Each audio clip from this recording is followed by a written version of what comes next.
शुरू में मैंने कहा था,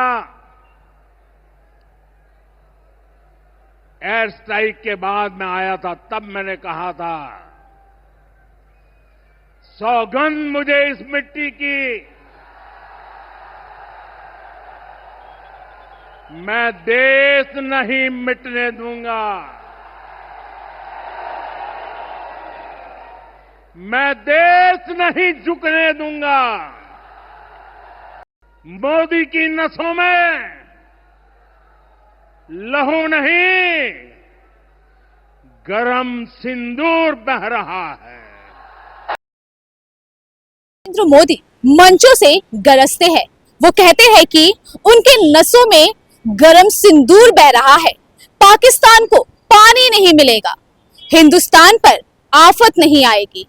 लेकिन क्या ये सिर्फ मंचों से गरजने के लिए है?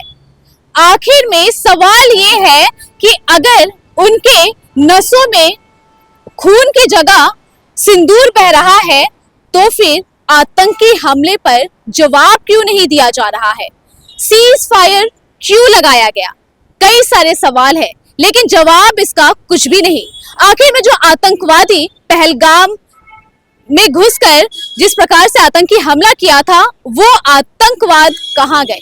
सवाल ये उठ रहा है कि आखिर में सीज फायर जो किया गया वो सही था? और ये जितने कुछ भी नरेंद्र मोदी आज राजस्थान के बीकानेर में मंच पर खड़े होकर बोले हैं, क्या ये सब सिर्फ वोट के लिए है या हकीकत कुछ और ही है? आइए देखते हैं ये रिपोर्ट।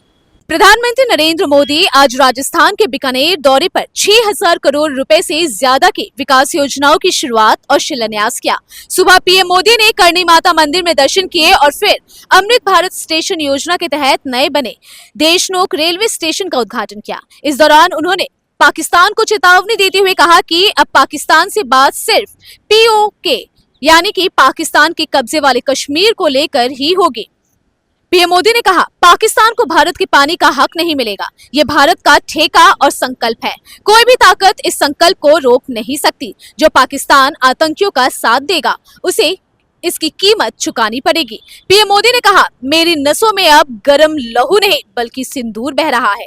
भारत ने साफ कर दिया है कि हर आतंकी हमले की पाकिस्तान को भारी कीमत चुकानी पड़ेगी। ये कीमत पाकिस्तान की सेना और उनकी अर्थव्यवस्था दोनों चुकाएंगे। पाकिस्तान ने नाल एयरबेस को निशाना बनाया था, लेकिन उसे कोई नुकसान नहीं हुआ। वहीं उनके रहमियार खान एयरबेस को हमने इतना नुकसान पहुंचाया कि अब वह आईसीयू में पड़ा है और कब ठीक होगा पता नहीं। पाकिस्तान के साथ ना तो व्यापार होगा, ना ही बातचीत। अगर बात होगी तो केवल कश्मीर और पाकिस्तान के कब्जे वाले पीओके की होगी।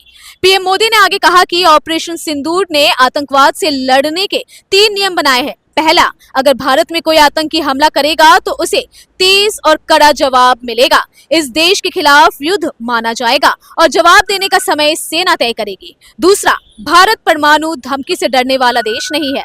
तीसरा, आतंकवादी और उन्हें समर्थन देने वाली सरकार को एक समान माना जाएगा। पाकिस्तान अपना स्टेट और नॉन स्टेट वाला खेल नहीं चला पाएगा।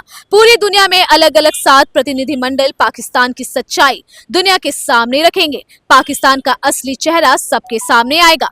पीएम मोदी ने आगे कहा कि ये बदले का खेल नहीं है, बल्कि न्याय का नया तरीका है। इसे ऑपरेशन सिंदूर कहते हैं। ये गुस्सा नहीं, बल्कि एक मजबूत भारत की ताकत है। ये भारत का नया रूप है। पहले दुश्मन घर में घुसकर हमला करता था, अब हमने सीधा सीने पर प्रहार किया है।